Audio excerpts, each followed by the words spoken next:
तो क्या वाकई चिराग परेशान हैं क्या? फॉर्मूला बता दीजिए कि किस फॉर्मूले के तहत सीट का बंटवारा होगा और आपको कितनी सीटें मिलेगी, कौन कॉम्प्रोमाइज करेगा? अड़ गए हैं हाजीपुर को लेकर कि हाजीपुर तो किसी कीमत पे नहीं छोड़ूंगा। तो ये बीजेपी ने जो उलझन पैदा की है अपने लिए, चुनना पड़े तो सबसे पहले बीजेपी चिराग पासवान को चुनेगी, पशुपति पारस रहे या जाएं, इनफैक्ट मांझी भी रहे या जाएं, उपेंद्र कुशवाहा भी रहे या जाएं। तो आपको लगता है कि नीतीश कुमार ऐसा होने देंगे कि चिराग पासवान को रखने के लिए आप बाकी सहयोगियों को छोड़ दीजिए? पशुपति पारस के पास एक तुरुप का इक्का है, नाम आप समझ गए होंगे, नाम है सूरजभान सिंह। उनकी जरूरत जेडीयू को भी है, बीजेपी को भी है। तो चिराग या पशुपति पारस में से किसी न किसी को एग्जिट करना पड़ेगा, बाहर होना पड़ेगा। और वहां पर अगर चुनना पड़े तो जाहिर तौर पर बीजेपी चिराग पासवान को चुनेगी, प्रायोरिटी देगी। पशुपति पारस को ऐसी सूरत में बाहर होना पड़ेगा। तेजस्वी और चिराग है राजनीति के, अगर दोनों एक साथ हो जाते हैं किसी भी परिस्थिति में तो चिराग पासवान भी बीजेपी में रहना चाहते हैं और बीजेपी भी चिराग पासवान को नहीं छोड़ना चाहती, ये भी तय है, क्लियर है। मुकेश सहनी को भी लाने की तैयारी में है बीजेपी। अंदर की खबर ये है कि बीजेपी तो नहीं चाहती है, लेकिन चाहे उपेंद्र कुशवाहा हो, पशुपति पारस हो, नीतीश कुमार हो या जीतन राम मांझी हो, ये सब लोग चाहते हैं कि बीजेपी चिराग पासवान को छोड़ दे। क्या लगता है तेजस्वी यादव के लिए कोई ऑप्शन नहीं छोड़ना चाहेगी बीजेपी की क्या? और वाकई कुछ बातचीत चल रही है क्या? और उपेंद्र कुशवाहा आज वो भी तो नतमस्तक हो आए हैं अपने बड़े भाई के साथ। पारस भी आ गए हैं, उसके अलावा उपेंद्र कुशवाहा भी हैं, जीतन राम मांझी भी हैं। तो फिर इन्हीं में से इन तीनों को भी बांटना होगा ना, तो फिर कैसे संभव है कि लालू यादव मुंह पर आपको डांट देंगे, मुंह पर आपको बेइज्जत कर देंगे अगर किसी से नाराज रहेंगे तो।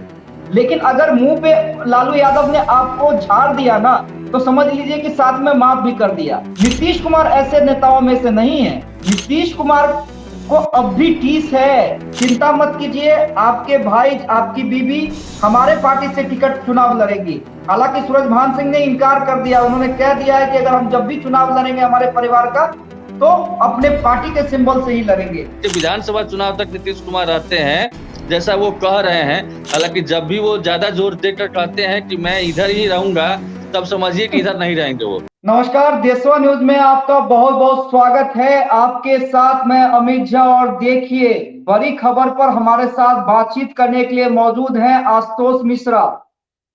बिहार झारखंड की पत्रकारिता में किसी परिचय के मोहताज नहीं है, आईबीटीवी के संपादक हैं।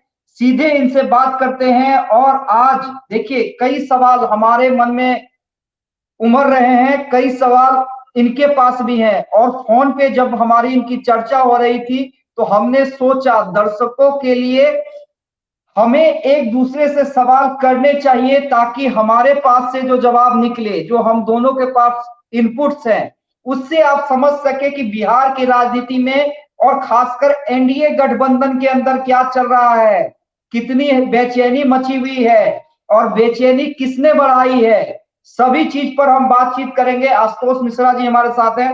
आशुतोष जी, कुछ दिन पहले तक तो तेजस्वी यादव ये पूछ रहे थे, हम ही लोग से पूछ रहे थे कि एनडीए में सीटों का बंटवारा हुआ कि नहीं, ये जाके पता कीजिए ना, वहां पर क्यों शांति है, वहां की न्यूज आप लोग क्यों नहीं दिखाते हैं। ये सवाल तब उन्होंने किया था जब वो नीतीश कुमार से मिलकर निकले थे, तब यानी नीतीश के साथ गठबंधन में थे। और वाकई ये बात तो अब सही होता दिख रहा है। उस समय तो नहीं लग रहा था कि एनडीए में सीटों को लेकर इतनी मारा मारी है, लेकिन अब जब नीतीश आ गए हैं तो क्या वाकई चिराग परेशान हैं क्या? चिराग से ही शुरू करते हैं, परेशानी में है चिराग पासवान, आपको क्या लगता है? नहीं, मुझे बिल्कुल लगता है, देखिए परेशानी में है और परेशानी होना लाजमी भी है, क्योंकि जो कमिटमेंट, जो आश्वासन उनको मिला था पहले नीतीश कुमार के आने के बाद, वो प्रैक्टिकल नहीं लगता है। हमने भी ये सवाल कई चिराग पासवान के प्रवक्ता हो उनसे बातचीत की थी। मैंने पूछा था कि आप ही मुझे सुझाव दीजिए, फॉर्मूला बता दीजिए कि किस फॉर्मूले के तहत सीट का बंटवारा होगा और आपको कितनी सीटें मिलेगी। 2019 में 17 सीटें जेडीयू और बीजेपी ने बांटी थी। 16 जेडीयू ने जीती थी, 17 बीजेपी के सांसद चुने गए थे और 6 सीट लोजपा ने लड़ा था और 6 सीटों पर विजयी भी हुए थे। लेकिन अब जब इन तीनों दलों के अलावा हमारे पास पशुपति पारस भी आ गए हैं, उसके अलावा उपेंद्र कुशवाहा भी हैं, जीतन राम मांझी भी हैं, तो फिर इन्हीं में से इन तीनों को भी बांटना होगा ना, तो फिर कैसे संभव है? और जो बंटेगा तो क्या कौन कॉम्प्रोमाइज करेगा? मैंने ये भी पूछा था कि आप मुझे बताइए कि बड़े भाई के नाते आप कहिएगा कि बीजेपी वाले त्याग करें या जेडीयू वाले त्याग करें, नीतीश कुमार करें, और वो लोग त्याग करने को तैयार होंगे। चूंकि वैसे ही 3 दलों में ही 40 में से 39 सीटें इन लोगों ने जीत ली थी। अब 3 नेता और 3 दल और आ गए हैं।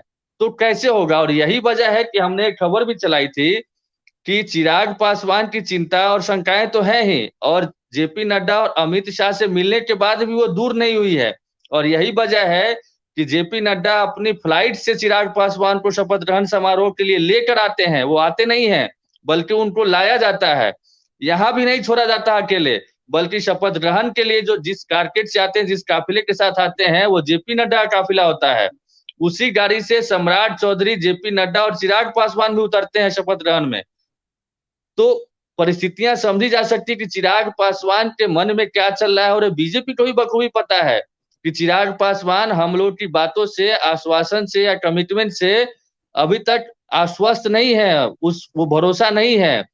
चिराग पासवान चाहते हैं कि जो कमिटमेंट हुआ है, जो भरोसा दिया गया, जो आश्वासन मिल रहा है, वो प्रैक्टिकल मुझे दे दिया जाए, लिखित वे में दे दिया जाए। सिर्फ लोकसभा चुनाव में ही नहीं, अभी विधान परिषद का भी चुनाव होने वाला है। 11 या 13 सीटें खाली हो रही है। उससे पहले राज्यसभा की भी 6 सीटें खाली हो रही है, और बीजेपी के 1 है लेकिन 2 लोग जा सकते हैं। उसमें क्या रीना पासवान जाएंगी, ये भी जानना चाहते हैं। चूंकि 6+1 2019 में सीटें थी चिराग पासवान के पास, लोजपा के पास, जब रामविलास पासवान थे। यही नहीं, एनडीए में आ गए हैं, और अगर 2025 के विधानसभा चुनाव तक नीतीश कुमार रहते हैं, जैसा वो कह रहे हैं, हालांकि जब भी वो ज्यादा जोर देकर कहते हैं कि मैं इधर ही रहूंगा, तब समझिए कि इधर नहीं रहेंगे वो, और बार-बार ऐसा ही कह रहे हैं।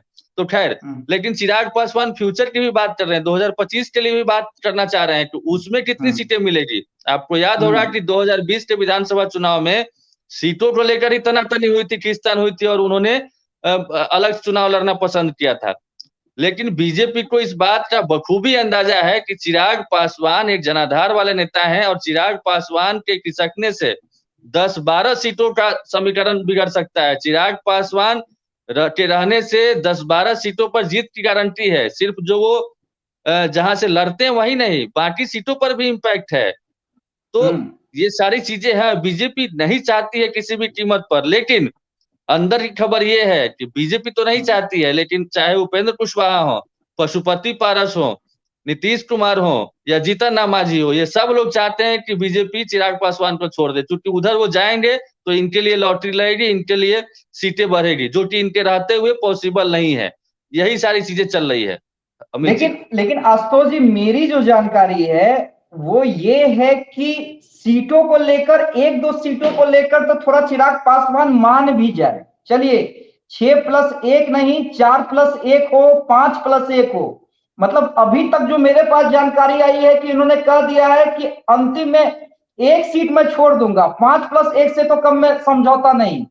लेकिन अड़ गए हैं हाजीपुर को लेकर कि हाजीपुर तो किसी कीमत पे नहीं छोड़ूंगा। अब मुझे जरा ये समझाइए, और मैं भी समझना चाह रहा हूं कि जैसे आपने बिल्कुल सही कहा, राज्यसभा की 2 सीटें पे बीजेपी जा सकती है। एक सुशील मोदी को तो मुझे नहीं लगता है कि बीजेपी अभी अंडर एस्टिमेट करने जा रही है इतना कि सुशील कुमार मोदी जैसे कद्दावर नेता को राज्यसभा में ड्रॉप करेगी। ठीक है, अब 2 ऑप्शन है, रीना पासवान, और अगर पशुपति कुमार पारस को बीजेपी हाजीपुर से रोकती है और किसी भी तरह कन्विंस करती है राज्यसभा के लिए, तो यहां पर पशुपति कुमार पारस भी, तो ये बीजेपी ने जो उलझन पैदा की है अपने लिए। और आपको एक चीज और जानकारी मैं दे दूं, आप सिर्फ इन दलों की बात कर रहे थे, मुकेश सहनी को भी लाने की तैयारी में है बीजेपी। बिल्कुल बिल्कुल, उनको भी नहीं छोड़ने जा रही है। कहा जा रहा है कि 1 सीट पक्का है, आ जाइए। अब बिहार के लिए क्यों इतना रणनीति तैयार कर रही है बीजेपी? क्योंकि सबसे ज्यादा बेचैनी और सबसे ज्यादा दिलचस्पी अगर बीजेपी की दिख रही है, यानी तमाम क्षत्रिय क्षत्रप को अपने पाले में कर लेना, तो वो बिहार है। तो ऐसे में मुझे ये समझाइए कि फिर भाई कैसे एडजस्टमेंट करेगी बीजेपी और अपनी सीटें कितनी घटाएगी? देखिए, बीजेपी के लिए सबसे आसान तब होगा जब ये जो राज्यसभा की 2 सीटें जो बीजेपी अपने कोटे से भेजेगी राज्यसभा में 2 लोगों को, तो एक सुशील मोदी भी होते हैं। अगर मान लेते हैं, चूंकि लोकसभा चुनाव लड़ाने की भी चर्चा चल रही है उनकी, तो सुशील मोदी के अलावा पशुपति पारस को अगर वो राज्यसभा भेज देते हैं तो सारा समीकरण एकदम आसानी से बन जाएगा, कहीं कोई दिक्कत नहीं होने वाली है। उधर पशुपति पारस राज्यसभा गए, इधर हाजीपुर सीट इनकी कंफर्म हुई, उसके बाद ये एक आध सीट कंप्रोमाइज भी कर सकते हैं चिराग पासवान। लेकिन दिक्कत यही आ रही है कि पशुपति पारस सीना तान करके खड़े हुए हैं और किसी भी सूरत में हाजीपुर सीट छोड़ने को तैयार नहीं है। और यही सबसे बड़ी रार की वजह है, जंग की वजह है, डिस्प्यूट की वजह है, विवाद का कारण है। और यहीं पे चीजें फंस जा रही है। मुकेश सहनी की जहां तक आपने बात की, तो बिल्कुल एक सीट का तो ऑफर बहुत पहले से उनको है, लेकिन वो एक सीट पर तैयार नहीं हो रहे हैं, 2 सीट मांग रहे हैं। मुजफ्फरपुर, उसके बाद खगड़िया उनको ऑफर किया जा रहा था, जैसा मेरी जानकारी थी, लेकिन मुजफ्फरपुर सीट वो चाहते हैं। तो मुकेश सहनी को भी लाने की कोशिश हो रही है, लेकिन अंतिम समय में अगर बीजेपी को चुनना पड़े, अगर कोई नाराजी होता है, चुनना पड़े, तो सबसे पहले बीजेपी चिराग पासवान को चुनेगी।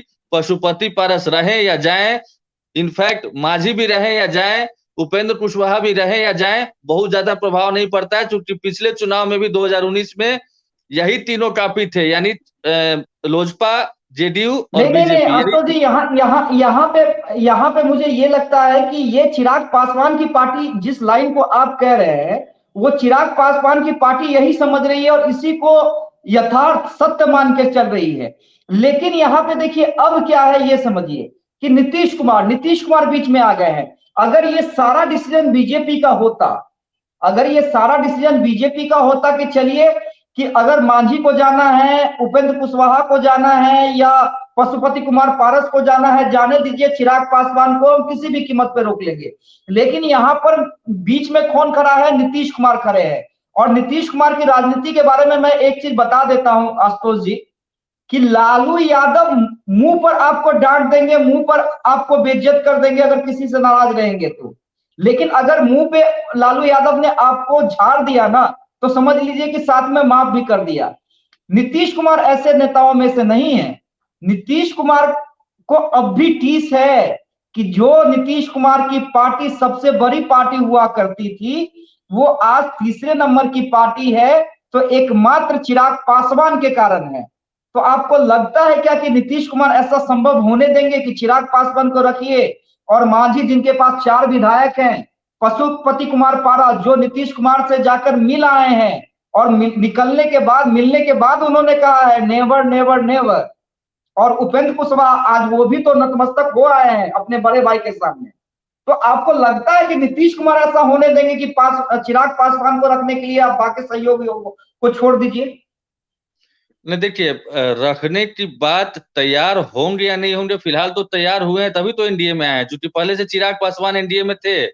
इस शर्त पे तो नहीं आए कि चिराग पासवान को पहले बाहर कीजिए तब हम आएंगे। नहीं, वो बाहर करने की बात नहीं, तमाम शर्तों की मैं बात कर रहा हूं। मैं तमाम शर्तों की बात कर रहा हूं। देखिए, चिराग पासवान जिन जिन सीटों की डिमांड कर रहे हैं, उसमें से कई, खासकर आप देखिए, नवादा फंसेगा, उसके बाद जहां से राजू तिवारी चुनाव लड़ना चाह रहे हैं वो जगह फंसेगी। तो सब जगह आपको लगता है कि कॉम्प्रोमाइजिंग सिचुएशन होगा?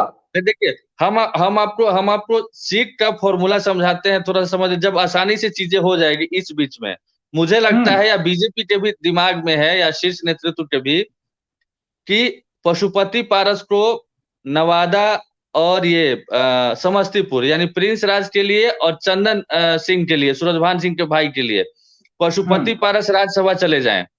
इधर चिराग पासवान 3 से 4 सीट पर मान जाएं और 2 सीट उपेंद्र कुशवाहा और 1 सीट जीतन राम मांझी। हाँ, और जेडीयू और बीजेपी के बीच में जो खबर आ रही है उसके मुताबिक यह है कि जेडीयू की सीटें अंतिम परिस्थिति में या तो शायद बात हो गई है या बात होगी कि यहाँ पे एक आध सीट मैनेज हो और उसकी भरपाई दूसरे लड़ेगी। नहीं, ये जानकारी है मेरे पास कि जेडीयू कम से कम 2 सीट कम लड़ेगी, 14 सीट। हाँ, 14 सीट पे जेडीयू, हालांकि कई चैनलों ने 12 चलाया है, लेकिन 12 पे मुझे नहीं लग रहा है। 14 सीट मुझे लग रहा है कि 14 सीट पे कहा गया है कि क्योंकि बीजेपी भी कम होगी, क्योंकि बीजेपी की लड़ने की इच्छा तो बहुत ज्यादा थी। तो बिल्कुल पहले ये तो तमाम 30 सीटों पर चीजें हैं, बीजेपी लड़ना चाह लेकिन रही थी। नहीं नहीं, जो सीट डिमांड है ना, अब अरुण अरुण कुमार कहाँ जाएंगे, बहुत तमाम चीजें हैं, वैशाली, जो सीट मांगा जा रहा है उसको लेकर भी समस्या है। और नहीं आपको अरुण, लगता है कि आप अगर अगर अगर पशुपति कुमार पारस को मानना होता, अगर पशुपति कुमार पारस को राज्यसभा पे मानना होता आशुतोष जी, तो आपको याद होगा कि कुछ दिनों पहले नित्यानंद राय जो केंद्रीय गृह राज्य मंत्री हैं, उनके बारे में सब कोई जानता है कि अरे वो मंत्री कम है, अमित शाह के दूत है। बिहार के अंदर अमित शाह के दूत ज्यादा माने जाते हैं। जो वो मैसेज लेके आ रहे हैं, वो मैसेज सीधे सीधे अमित शाह का मैसेज है। ये हर कोई जानता है, हर कोई मानता है। जिस नित्यानंद राय ने चिराग पासवान को कन्विंस कर लिया था कि आप दोनों एक हो जाइए, पहले परिवार एक हो जाइए, फिर पार्टी एक कर दी जाएगी, और चिराग पासवान लगभग मान गए थे। जब उस नित्यानंद राय की बात को पशुपति कुमार पारस ने नकार दिया था, कहा था असंभव है, नहीं हो सकता है, हम लोग एक नहीं हो सकते हैं, तो नहीं लगता है कि इस बार पारस मानेंगे। और वो भी नहीं जब देखिए, नीतीश कुमार ने उनके सर पे हाथ रख दिया है कि जाइए सब कुछ ठीक है। नहीं देखिए, मुझे लगता है कि इसमें डायरेक्ट इन्वॉल्वमेंट होगी जब परिस्थितियां अमित शाह से भी नहीं बनेगी, जेपी नड्डा भी नहीं सुलझा पाएंगे, तो इसमें प्रधानमंत्री मोदी की एंट्री होगी, और तब जाके मुझे लगता है कि चीजें शायद सुलझ जाए। अगर नहीं सुलझती है चीजें और सब लोग रिजिड रहते हैं, तो चिराग या पशुपति पारस में से किसी न किसी को एग्जिट करना पड़ेगा, बाहर होना पड़ेगा। और वहां पर अगर चुनना पड़े तो जाहिर तौर पर बीजेपी चिराग पासवान को चुनेगी, प्रायोरिटी देगी, पशुपति पारस को ऐसी सूरत में बाहर होना पड़ेगा। सिर्फ सिर्फ खम ठोकने से नहीं होता है, सिटिंग गेटिंग गो नहीं का नहीं, वो फॉर्मूला ठीक से है, नहीं वो होता है। ये मैं भी जान रहा हूं, लेकिन देखिए पशुपति पारस के पास एक तुरुप का इक्का है, ये लोग भूल रहे हैं। और शायद सब लोग इसे इग्नोर करके चल रहे हैं। और चिराग की पार्टी के कई नेताओं से मेरी बातचीत हुई है, और बड़े बड़े नेता उस नेता को इग्नोर करके चल रहे हैं। उन्हें लग रहा है कि अपने भाई की टिकट तो पहले बचा ले। नाम आप समझ गए होंगे, नाम है सूरजभान सिंह। सूरजभान सिंह भूमियार जाति के बड़े नेता, उनकी जरूरत जेडीयू को भी है, बीजेपी को भी है। बेगूसराय में, मुंगेर में, नवादा में कई ऐसी सीटें हैं जिसपे सूरजभान सिंह के फैक्टर को नकारा नहीं जा सकता है। अगर अमित शाह चाय पे बुलाते हैं सूरजभान सिंह को पशुपति कुमार पारस के साथ और बैठ के बातचीत करते हैं, तो ध्रुव का इक्का अगर है पशुपति कुमार पारस के पास तो सूरजभान सिंह है। और जो बीजेपी एक भी सीट बिहार में नहीं हारना चाह रही है, वो जानती है कि सूरजभान सिंह का रोल 10-12 सीटों पे इफेक्टिव होगा, जहां पे भूमियार वोटर हैं। तो ऐसे में आपको लगता है कि इतनी आसानी से, जब कोई झुकने को तैयार नहीं है, और कम से कम हाजीपुर के नाम पे नहीं, और मेरे पास तो ये खबर है कि अगर सूरजभान सिंह का समझौता लोजपा से नहीं हो पाया, यानी पशुपति कुमार पारस के पार्टी से उन्हें टिकट नहीं मिल पाया, तो बीजेपी और जेडीयू दोनों ने उन्हें ऑफर कर रखा है कि आप चिंता मत कीजिए, आपके भाई, आपकी बीबी हमारे पार्टी से टिकट चुनाव लड़ेंगी। हालांकि सूरजभान सिंह ने इनकार कर दिया, उन्होंने कह दिया है कि अगर हम जब भी चुनाव लड़ेंगे हमारे परिवार का, तो अपने पार्टी के सिंबल से ही लड़ेंगे। तो ये भी तो काफी दिलचस्प एंगल है। नहीं नहीं देखिए, आपने खुद बताया, हमारा भी वहीं पे जा रहा था। देखिए, हमने कहा कि पशुपति पारस को बाहर जाना पड़ेगा, हमने ये नहीं कहा कि उनकी पार्टी के जितने सांसद हैं सबको जाना पड़ेगा। रही बात चंदन सिंह और प्रिंस राज, बीजेपी के लिए ये प्रायोरिटी लिस्ट में है, खास तौर पर चंदन सिंह। और आपने देखा होगा कि ऐसा ट्रैक रिकॉर्ड रहा है इतिहास में, ऐसा कई बार हुआ है, पिछली बार ही हुआ है कि उम्मीदवार दूसरी पार्टी का, सिंबल तीसरी पार्टी का। सीतामढ़ी में ही जो बीजेपी के जो लगातार बीजेपी से कई बार विधायक रह चुके थे, अंतिम समय में एंट्री हुई, जेडीयू सिंबल दिया और चुनाव जीते वो। तो ऐसा कैसे नहीं पॉसिबल है? देखिए, मान लिया कि यार ये लोग रिजिड हो जाएं, कि हम 17-17 से कम नहीं होंगे बीजेपी और जेडीयू। तो 17-17 में से कोई जरूरी तो है नहीं कि जो सिटिंग उम्मीदवार है वही लड़े, उनको रिप्लेस किया जा सकता है, इधर से एक उम्मीदवार ले आया जाएगा, उनकी भी बातें रह जाएगी, इसकी भी बात, ये सब गुंजाइश वाली बात है। जब बात नहीं बनेगी तो फ्लेक्सिबल होना पड़ेगा, कैसे कंप्रोमाइज किया जाए, कौन सा रास्ता निकले। तो एक रास्ता ये है, और ये रास्ता होता है। आपने देखा भी होगा विधानसभा चुनाव में भी मुकेश सहनी को 11 सीटें जरूर दी गई थी, लेकिन उनमें से ज्यादातर उम्मीदवार बीजेपी के थे, और यही वजह है कि उनकी पार्टी को बाद में जब मुकेश सहनी हाँ, ने इधर टूट उधर गई, करना शुरू इजीली किया तो टूट वो गई, हुआ। कोई मेहनत भी नहीं हाँ, करना पड़ा। तो इन तमाम संभावनाओं पर मंथन चल रहा है, मीटिंग हो रही है, बातचीत हो रही है, लेकिन इतना तय है कि चिराग पासवान को प्रैक्टिकली जितना वो एक्सपेक्ट कर रहे थे, बिल्कुल उतना तो ना मिले, कंप्रोमाइज करना पड़ेगा अगर रहना है तो। और चिराग पासवान भी बीजेपी में ही रहना चाहते हैं, और बीजेपी भी चिराग पासवान को नहीं छोड़ना चाहती, ये भी तय है, क्लियर है। तेजस्वी के लिए कोई ऑप्शन नहीं, मतलब आपको क्या लगता है, तेजस्वी यादव के लिए कोई ऑप्शन नहीं छोड़ना चाहेगी बीजेपी की क्या? और वाकई कुछ बातचीत चल रही है क्या, या ये प्रेशर पॉलिटिक्स है? जहां तक देखिए, होता है ना कि खबरें ना भी हो तो खबरों को इस तरह से फैला दो कि सामने वाला प्रेशर में आ जाए। तो कोई आप कुछ इसी फॉर्मूले पे तो नहीं चिराग पासवान की पार्टी काम कर रही है? देखिए, हम इसको इसी तरह से जस्टिफाई करेंगे।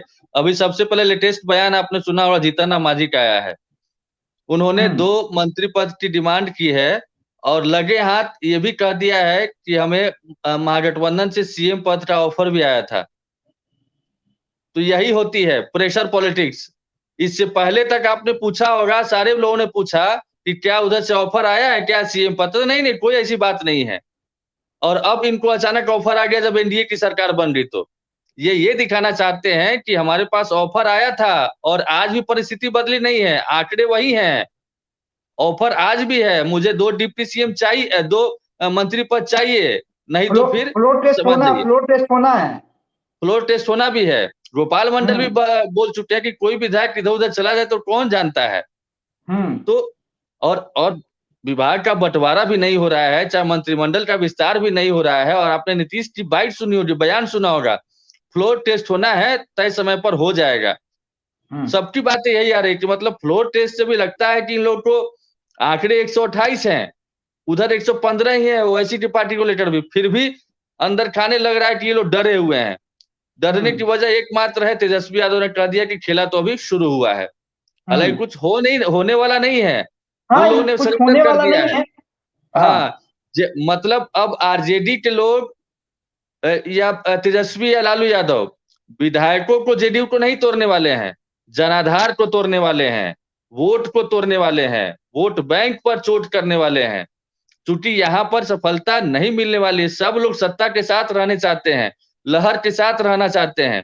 आपने सुना होगा मदन सहनी का भी बयान आया है आज कि शपथ ग्रहण होगा, विभाग का बंटवारा होगा, और हम लोग अयोध्या जाएंगे रामलला के दर्शन करने। पहले जब महागठबंधन के साथ थे तब मुंह नहीं खुल रहा था, ऐसी बातें नहीं बोले थे राम मंदिर पर, कोस रहे थे इनफैक्ट कि राम मंदिर नहीं अस्पताल बनाना चाहिए। लेकिन ये सारी चीजें, परिस्थितियां बदलती रही है, बदलती रहेगी, और सीटों का जो ये है उसमें मैनेज करना पड़ेगा सबको। इनफैक्ट सिर्फ जो घटक दल है, छोटी छोटी पार्टियां, उनको ही नहीं, बड़ी बड़ी पार्टियां जो हैं उनको भी कॉम्प्रोमाइज करना पड़ेगा। सबको सहूलियत के मुताबिक संतुष्ट करके आगे बढ़ना पड़ेगा। हालांकि उपेंद्र कुशवाहा से आज भी पूछा गया, चूंकि आज भी खबर आ रही है कि जेडीयू से मिले, नीतीश कुमार से मिलने के बाद ऑफर मिला है कि आप आ जाइए वापस, लेकिन उन्होंने इस ऑफर को ठुकरा दिया है। मुझे लगता है कि शायद कमिटमेंट है, और पहले वो 2 सीटें मिल रही थी तो आनाकानी कर रहे थे कि नहीं हमें 3 सीटें चाहिए, चूंकि 2014 में हम 3 सीटें जीते थे। अब 2 सीट पर ही सेटिस्फाइड हो गए होंगे, वो कहेंगे 2 सीट भी मिल जाए तो बहुत है। तो परिस्थितियों के मुताबिक ढलना पड़ता है, और ढलने की राह पे ऑलमोस्ट सारे नेता लग चुके हैं अमित। लेकिन तेजस्वी खेमा, लालू खेमा इस बात का इंतजार तो जरूर कर रहा होगा कि जितनी आसानी से बीजेपी वाले सोच रहे हैं, उतनी आसानी से टेबल टॉक पे सीटों को बंटवारा ना हो पाए एनडीए का, और इन समय पे जो क्षत्रिय छत्रप अभी बीजेपी के साथ है वो उनके साथ हो जाए, चाहे उसमें चिराग हो, उपेंद्र कुशवाहा हो, या कोई भी हो। नहीं, बिल्कुल कोशिश तो चल रही है। आज ही मैंने एक बयान सुन रहा था आरजेडी के एक प्रवक्ता का, उन्होंने कहा कि जो भी हमारे विजन में भरोसा रखता है, हमारे साथ आना चाहता है, उसका स्वागत है। चिराग पासवान और मुकेश सहनी को लेकर सवाल पूछा गया था, तो उधर तो सीटें इतनी खाली, वैकेंसी इतनी जबरदस्त है, कोई आने को तैयार नहीं है। तो ऑफर पे ऑफर दिया जा रहा है कि एक पर एक फ्री, ऐसे भी ऑफर है, लेकिन फिर भी वहां पर चूंकि परिस्थिति, सबको चाहिए जीत की गारंटी, और जहां पर वो मिले वो एश्योर हो। और सबसे बड़ी बात है कि छोटे छोटे घटक दल के जो सुप्रीमो होते हैं, उनको सबसे पहले अपनी सीट कंफर्म होनी चाहिए, सिर्फ सीट कंफर्म नहीं बल्कि जीत कंफर्म होनी चाहिए। तो इसीलिए वो पाला तभी बदलेंगे जब जीत की गारंटी हो उधर। उपेंद्र कुशवाहा देख चुके हैं कि 3 सीट 2019 में मिली थी, 2014 में मिली थी, एनडीए में तो जीते थे, लेकिन 5 सीटें मिली 2019 में महागठबंधन में, सबके सब हार गए, दोनों जैसे चुनाव हार गए वो। तो हारने वाला सौदा नहीं, सबको जाना है, सदन में पहुंचना है। चूंकि लोकतंत्र में सेवा सेवा करने की जो बात होती है, उसका माध्यम वही होता है सदन में जाना। जब तक जीत के जाएंगे नहीं, अरे तब तक एक क्या सेवा आखिरी कर सवाल पाए। पर लोग चर्चा कर लेते हैं। जी मोदी लहर है, राम मंदिर है, नीतीश भी अब आ गए हैं, 40 में 40 का भरोसा हो गया है। तमाम क्षत्रिय छत्रप लालू यादव, तेजस्वी यादव और कांग्रेस और लेफ्ट के अलावा इधर है। लेकिन अगर 1% भी मान लीजिए कि बिहार के दो युवा नेता और बिहार के भविष्य तेजस्वी और चिराग है राजनीति के, अगर दोनों एक साथ हो जाते हैं किसी भी परिस्थिति में, तो लगता है कि फिर नीतीश बीजेपी के गठबंधन को परेशानी होगी। देखिए, अभी जो मैं एनडीए में वापसी होने के बाद एक सर्वे आया है, उसमें जो फासला है, एक तरफ 53% है और दूसरी तरफ रेस्ट है, मतलब महागठबंधन के पक्ष में 30% या 35% के आसपास है। वैसे में अगर 6% चिराग पासवान को लास्ट टाइम में 5.8% वोट आया था 2020 के विधानसभा चुनाव में, हम उसको 6% ही मान लेते हैं, तो भी 41% होती है उधर, जो परसेंटेज बाज निकाला जाए तो भी बहुत आगे है एनडीए घटक दल। प्रभाव तो जरूर पड़ेगा और परसेंटेज वाइज बिल्कुल वोट गेन हो सकता है या इधर कम हो सकता है, लेकिन सीटों में अंतर पड़ सकता है जरूर। एक आध सीटें घट बढ़ सकती है, चिराग पासवान के आने से मार्जिन कम हो सकता है, जीत का अंतर कम हो सकता है, और एक मैसेज भी दूसरे तरीके से जाएगा, जो कि बीजेपी नहीं चाहेगी कि वो मैसेज चिराग पासवान के इधर से उधर जाने के बाद, चूंकि एक नजरिया भी बदल जाता है कि शायद बीजेपी भी नहीं चाहती है अपने सहयोगी दलों को आगे बढ़ाना। और चिराग पासवान के लिए मुझे नहीं लगता कि चिराग पासवान को बीजेपी किसी भी कीमत पर छोड़ेगी। हम लास्ट में यही हमेशा बोलेंगे, चिराग पासवान को बीजेपी छोड़ने नहीं जा रही नहीं किसी खैर, भी ये सूरत तो आशुतोष जी मतलब जेपी नड्डा और अमित शाह के मीटिंग होने से पहले ही हमारे सहयोगी ने एक सवाल हमसे किया था। जब ये प्रकरण चल रहा था, नीतीश के पलटी मार का प्रकरण चल रहा था, तभी मैंने ये क्लियर कर दिया था कि चिराग इधर ही रहेंगे, चिराग को बीजेपी किसी कीमत पर नहीं छोड़ने जा रही है। और 2 दिन के बाद ये चीजें देखने को मिली, वो तो मैं भी समझ रहा हूं। लेकिन एक चीज होता है ना, देखिए 2020 में किसने सोचा था कि चिराग वाकई अकेले अलग हो जाएंगे? क्या ना नीतीश कुमार ने सोचा था, ना जेडीयू ने सोचा था। सबको लग रहा था कि सीटों के लिए प्रेशर बनाया जा रहा है, लेकिन चिराग ने डिसीजन बहुत बड़ा ले लिया और इसी कारण तीसरे नंबर की पार्टी जेडीयू बन गई, नीतीश कुमार बन गए। तो राजनीति में कब क्या हो जाए, कब किसके दिमाग में क्या आ जाए, ये तो कोई नहीं। नहीं जानता। इसीलिए हम तमाम संभावनाओं पे बात कर रहे हैं।